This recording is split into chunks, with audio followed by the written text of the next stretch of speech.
अच्छा जी, fill series की basic assignment discuss करने के बाद एक स्टेप आगे चलते हैं और देखते हैं कि अगर हम मार्कशीट बनाते हैं तो वो किस तरीके से बनाई जा सकती है। स्टार्ट मेन्यू में मैं जाऊंगा और एक्सेल की एक शीट इंसर्ट कर लेते हैं। बेसिकली ब्लैंक वर्कशीट होगी ये। तो ये ब्लैंक आपके पास, एक मिनट, ये ऑप्शन आ जाएगा। ब्लैंक वर्कबुक पे आपने डबल क्लिक करना है तो एक नई शीट आपके पास इंसर्ट हो जाएगी। अगर हम नाम चेंज करना चाहते हैं, जस्ट डबल क्लिक करके इसका नाम चेंज कर सकते हैं हम। ठीक है।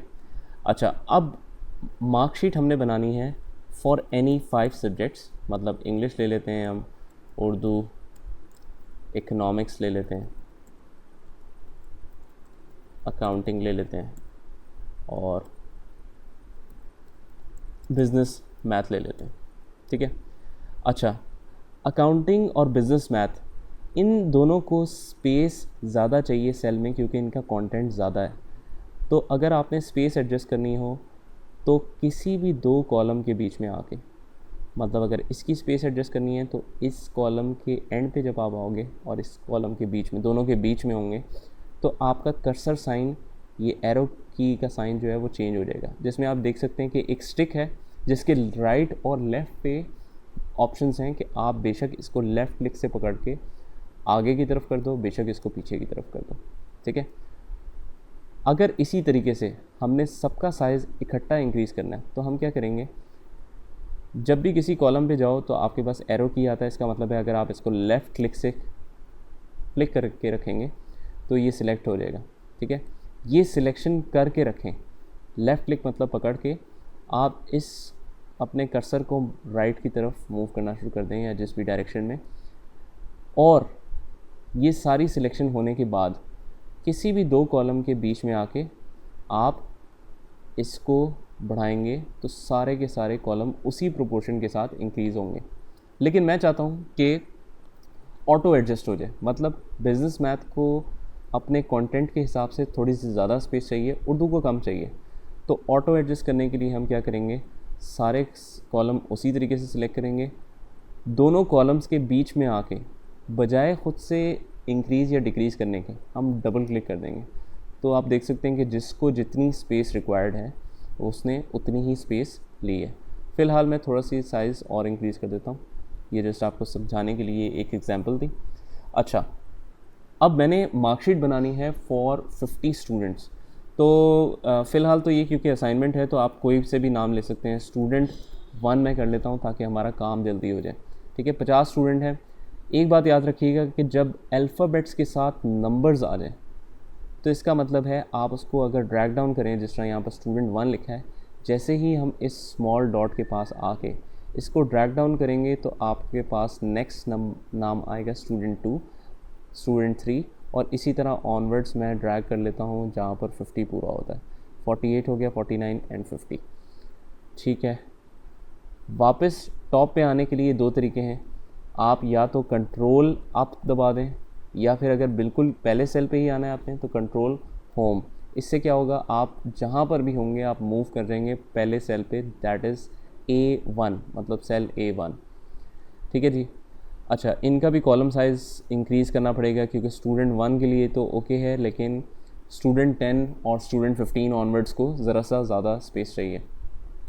तो डबल क्लिक करके हम एडजस्ट कर देते हैं। उसके बाद मैं चाहता हूँ कि एक असाइनमेंट क्विकली जनरेट मैं कर दूँ, लेकिन एक क्राइटेरिया के साथ। ठीक है। हर स्टूडेंट के किसी भी सब्जेक्ट में आप कोई से भी रैंडम मार्क्स दे सकते हैं, जो आपकी मर्ज़ी है। लेकिन एक चीज़ आपने माइंड में रखनी है कि किसी भी स्टूडेंट के लेस देन 30 मार्क्स नहीं होने चाहिए और 90 से ज़्यादा नहीं होने चाहिए। इसके दरमियान आप जो मार्क्स देना चाहते हैं आप दे सकते हैं।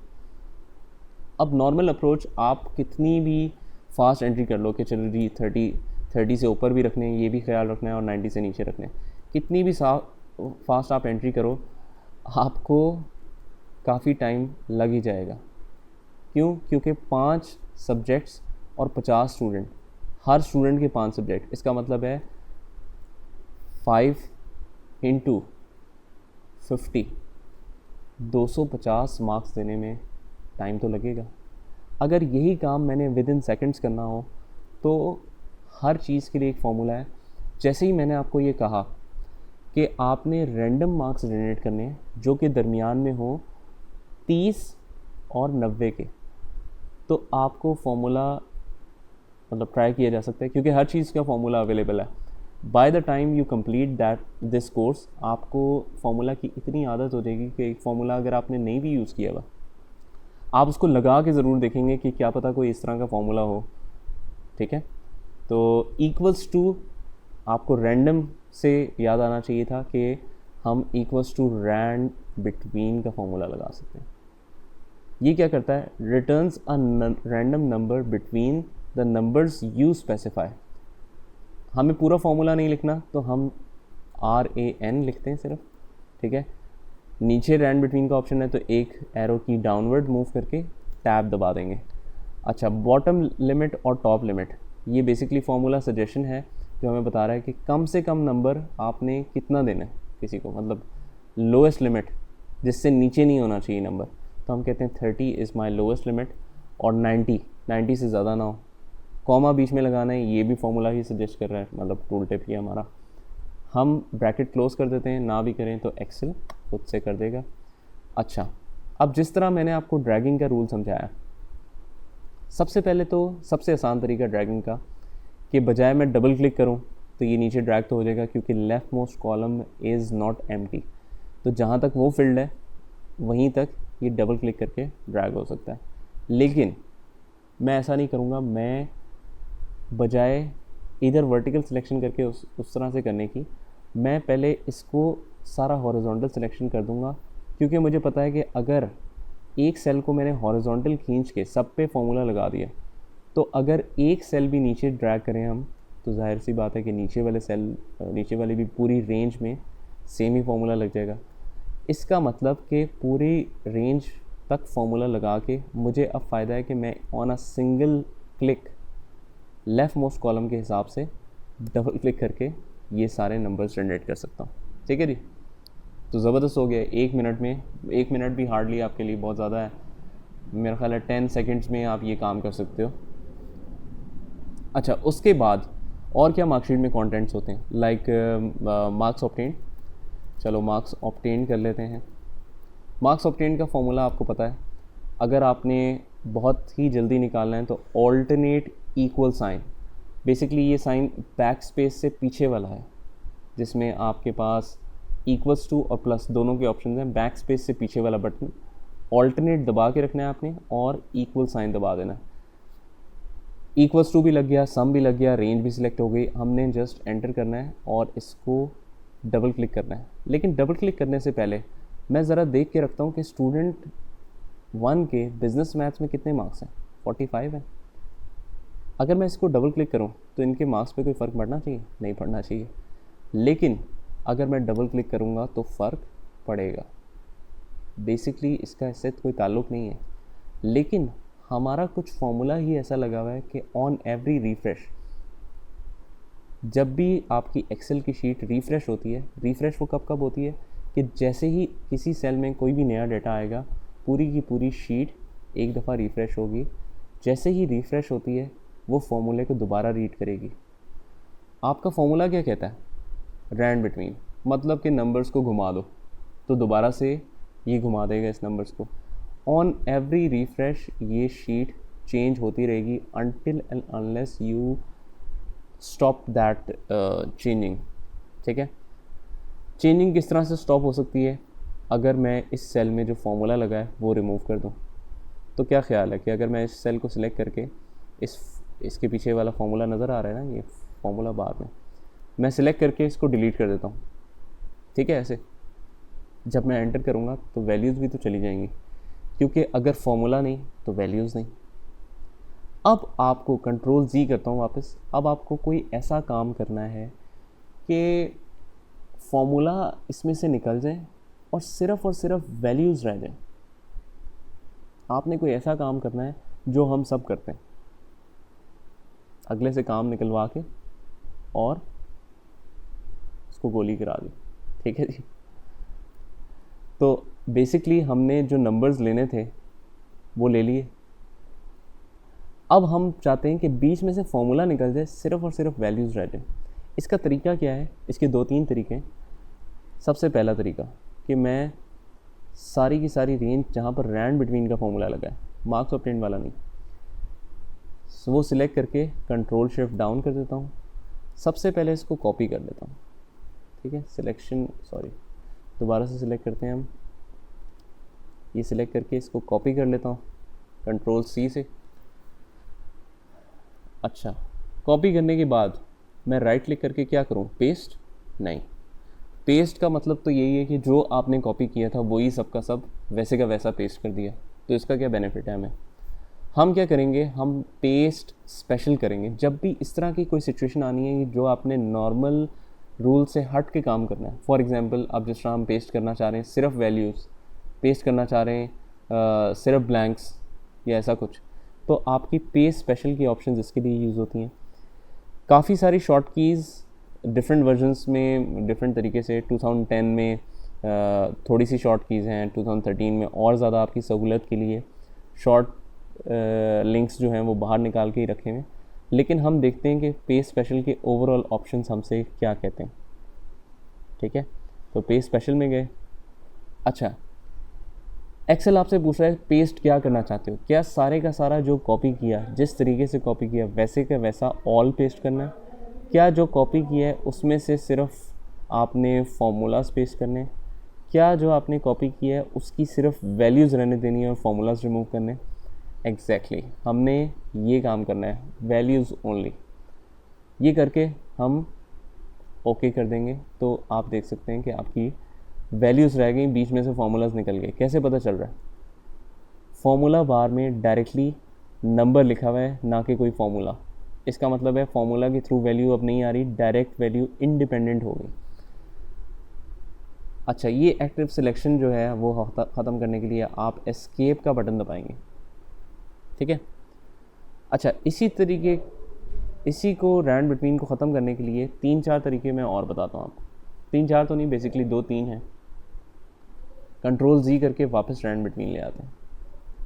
एक तरीका तो मैंने आपको ये बताया कि आप पूरा सिलेक्शन करो, फिर कंट्रोल शिफ्ट डाउन दबाओ, फिर इसको कॉपी करो, फिर आप राइट क्लिक करो, फिर पेस्ट स्पेशल में जाओ, फिर पेस्ट स्पेशल के ओवरऑल ऑप्शंस में जाओ, फिर वैल्यूज़ पे क्लिक करो, फिर ओके करो, ठीक है।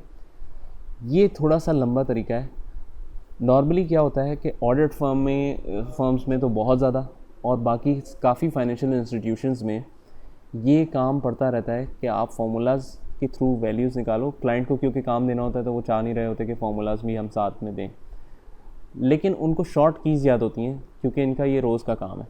तो आपने कंट्रोल सी करने के बाद राइट क्लिक करके ये सारा कुछ नहीं करना, बल्कि ऑल्टरनेट दबा के छोड़ देना है, मतलब दबा के रखना नहीं है आपने।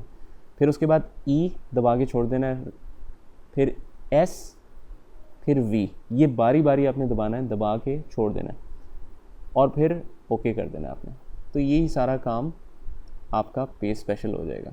वैल्यूज़ रह गई और फार्मूलाज बीच में से रिमूव हो गए। कंट्रोल जी करके एक दफ़ा दोबारा से देखते हैं। अगर मेरे पास ये रैंड बिटवीन है और मैंने इसमें से फार्मूलाज रिमूव करने हैं, सिर्फ वैल्यूज़ रहनी चाहिए, तो क्या करता हूँ मैं, सारी एक्टिव सिलेक्शन करके control shift down, control C करने के बाद आप ऑल्टरनेट ESV एंटर दबा देंगे, ठीक है। तो ये एक तरह की शॉर्ट की है जो कि आप यूज़ कर सकते हैं ये काम करने के लिए। एस्केप दबा के कंट्रोल जी करता हूँ। एक और तरीका है, जब आप ये एक्टिव सिलेक्शन कर लो, अब आपने क्या करना है, नॉर्मली 2 तरह के क्लिक्स होते हैं माउस के, एक राइट क्लिक और एक लेफ़्ट क्लिक।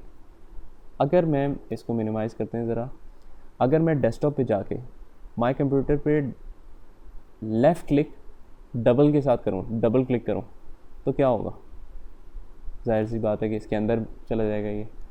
लेकिन अगर मैं इस आइकॉन पे आगे राइट क्लिक करूँ तो आपकी ऑप्शंस खुलती हैं, ठीक है। ठीक इसी तरीके से आपने इस पूरी सिलेक्शन की कोने में जाके, जहाँ पर इसकी बाउंड्री नज़र आ रही है आपको, ये ग्रीन कलर का बेल्ट सी नज़र आ रही होगी, आप जब इसके करीब जाएंगे तो आपके ये 4 एरो की का कर्सर ऐसा आ जाएगा। जब ये कर्सर आ जाए, आपने लेफ़्ट क्लिक नहीं बल्कि राइट क्लिक दबा के रखना है। अच्छा, अगर मैं दबा के छोड़ूं तो देखें ऑप्शंस इसकी नहीं आ रही। ऑप्शंस इसकी कैसे आएंगी? जब आप एक दफ़ा इसको, इस पूरी सिलेक्शन को हरकत देंगे। कैसे? मैं इसको एक दफ़ा राइट की तरफ लेके आता हूँ और पूरी सिलेक्शन को वापस इसी की पोजीशन पे ले जाता हूँ, लेकिन फ़ायदा इससे क्या होगा कि जब मैं छोड़ूंगा तो ऑप्शंस आएंगी। Copy here as values only, तो ये डायरेक्टली शॉर्ट की है जो विदाउट एनी एफर्ट आप लगा सकते हैं। Copy here as values only करता हूँ। अब ज़रा मैं आपको फास्ट तरीके से दिखाता हूँ कि ये किस तरह से मैंने किया। कंट्रोल Z करता हूँ, रैंड बिटवीन ख़त्म करना है, पूरी की पूरी सिलेक्शन करें, ठीक है, इसके कोने में जाएं और राइट क्लिक पकड़ के रखें, एक दफ़ा इसको मूवमेंट दें, वापस ले आएँ। जैसे ही आप छोड़ोगे तो ऑप्शन आएंगी, copy here as values only आपने कर देना। तो इस तरीके से हम थोड़ा अपना काम आसान कर सकते हैं। अच्छा, नेक्स्ट एक चीज़ है, ज़रा आगे चलते हैं मार्कशीट में। टोटल मार्क्स, अगर एक सब्जेक्ट के आउट ऑफ 100 मार्क्स हैं तो 5 सब्जेक्ट के टोटल कितने हो गए? 100 हर एक के, तो 500, ठीक है, 500 टोटल हो गए। और डबल क्लिक करके ज़रा इसको भी एडजस्ट कर लेते हैं। डबल क्लिक करके सब पे ड्रैग कर दूंगा, 500 हर एक में आ रहा है। वैसे ऑटो फिल ऑप्शंस हमें मिल गई हैं, लेकिन हमने इसमें फिल सीरीज़ नहीं करना क्योंकि जाहिर सी बात है कि हमें 5 सारे के सारे सेल्स में 500 ही चाहिए। अच्छा, उसके बाद है परसेंटेज। ये बेसिकली हम थोड़े से फार्मूलाज की तरफ बढ़ रहे हैं, लेकिन परसेंटेज जो है वो कोई ऐसा फार्मूला नहीं है, ना स्पेसिफिकली कोई एक्सेल ने इसका प्री डिफाइंड फार्मूला दिया हुआ है, क्योंकि बहुत ही सिंपल है परसेंटेज निकालना। ये बिल्कुल इसी तरह है जैसे आप कैलकुलेटर में परसेंटेज निकालते हो। कैसे निकालते हैं कैलकुलेटर में परसेंटेज? आप लिखते हो जितने मार्क्स ऑब्टेन्ड हैं डिवाइडेड बाय टोटल मार्क्स करके मल्टीप्लाई बाय आप 100 कर देंगे, ठीक है। तो सेम इसी तरह का फॉर्मूला है, इक्वल्स टू आपने करना है मार्क्स ऑब्टेन्ड। हाँ जी, फॉर्मूला हमारा है, दोबारा से देख लेते हैं ज़रा एक दफ़ा। इक्वल्स टू मार्क्स ऑब्टेन्ड, मतलब कि ये वाला सेल हमने खुद से 288 डिवाइड बाई 500 नहीं लिखना। क्यों? क्योंकि ये वेरी नहीं कर सकता, फिर चेंज नहीं होगा बाकियों के साथ। तो हम कहते हैं कि इस स्टूडेंट के जो भी मार्क्स ऑब्टेन्ड हैं, सेल पे क्लिक किया जस्ट और डिवाइडेड बाय, ये फॉरवर्ड स्लैश का बटन कहलाता है, जो कि आपको एंटर के नीचे जो शिफ्ट है उसके पीछे मिलेगा। Marks obtained divided by total marks. अच्छा, मल्टीप्लाई बाय 100 मैं फ़िलहाल नहीं करता, वो मैं आपको बताता हूँ क्यों। एंटर मैं करूँगा तो 0.576% आ रही है। बजाय मल्टीप्लाई 100 करने के मैं होम टैब पे एक परसेंट का स्टाइल देख रहा हूँ। बेसिकली ये सारी फॉर्मेटिंग की ऑप्शन हैं कि सेल में आप किस किस तरीके से इसको फॉर्मेट कर सकते हो। आप चाहो तो इसको डॉलर साइन लगा दो, साथ में कॉमा स्टाइल लगा दो, ठीक है। फिर आपकी कुछ अकाउंटिंग से रिलेटेड, शॉर्ट डेट से रिलेटेड काफ़ी सारी जो हैं वो सेल फॉर्मेटिंग ये कहलाती है बेसिकली ये एरिया। तो आप इसको फॉर्मेट सेल्स देख सकते हैं आप, ये देखिए नाम भी आ रहा है इसका, तो ये ऑप्शन कहलाती है। यहाँ पर मैं देख सकता हूँ कि परसेंट का स्टाइल गिवन है। अगर मैं इसको क्लिक करूँ तो यू विल नोटिस दैट 58%, मतलब कि मल्टीप्लाई बाय 100 इसके अंदर बाय डिफ़ॉल्ट मौजूद है और परसेंट का साइन सिग्नेचर भी आ गया, जो कि बहुत ही अच्छी बात है, आपको कुछ करना नहीं पड़ा। डबल क्लिक करके मैं इसको ड्रैग करूँगा तो सबकी परसेंटेजेस आ जाएंगी। अच्छा, अब अगर मैं स्टूडेंट 1 के बिज़नेस मैथ में मार्क्स 75 से 76 कर दूं तो देखते हैं परसेंटेज पे क्या फ़र्क पड़ता है। अभी मैंने एंटर नहीं किया, एंटर 58% ही रही। क्यों? क्योंकि परसेंटेज में चेंज तो है, लेकिन आपका कुछ डेसिमल प्लेसेस का हिस्सा जो है वो इफ़ेक्ट हो रहा है, और डेसिमल प्लेसेस में ये फिगर है ही नहीं बल्कि राउंड अप हुई हुई है। तो इसका मतलब है आपको डेसिमल प्लेसेस इसकी ऑन करनी पड़ेगी। तरीका क्या होगा कि आप पहले सेल को सिलेक्ट करके कंट्रोल शिफ्ट डाउन का बटन दबाएंगे और उसके बाद हम इसी नंबर या फॉर्मेट सेल्स में जाके इंक्रीज़ या डिक्रीज़ डेसिमल प्लेसेस, बेसिकली थोड़ा सा ये लगता है साइन देख के कि ये शायद डिक्रीज़ डेसिमल प्लेसेस है, लेकिन बस इसी तरह से डिफाइंड है। इंक्रीज डेसिमल आपको पता चल जाएगा क्योंकि ये टूल टिप आ रही होती है कि इससे क्या होगा, इससे क्या होगा। इंक्रीज डेसिमल प्लेसेस, बहरहाल मैं 1 और 2 दफ़ा क्लिक करूँगा तो आपके डेसिमल प्लेसेस इंक्रीज़ हो जाएंगे। ठीक है जी, अभी यहीं तक रखते हैं इसको। ये सारी चीज़ें प्रैक्टिस करके अगर आपको कोई हिस्सा नहीं समझ में आता इसमें तो बार बार इस वीडियो को प्ले करें। जब तक इसकी ग्रिप नहीं हो जाती आपने आगे नेक्स्ट वीडियो पे नहीं मूव करना। तो यहाँ तक करें, फिर आगे देखते हैं।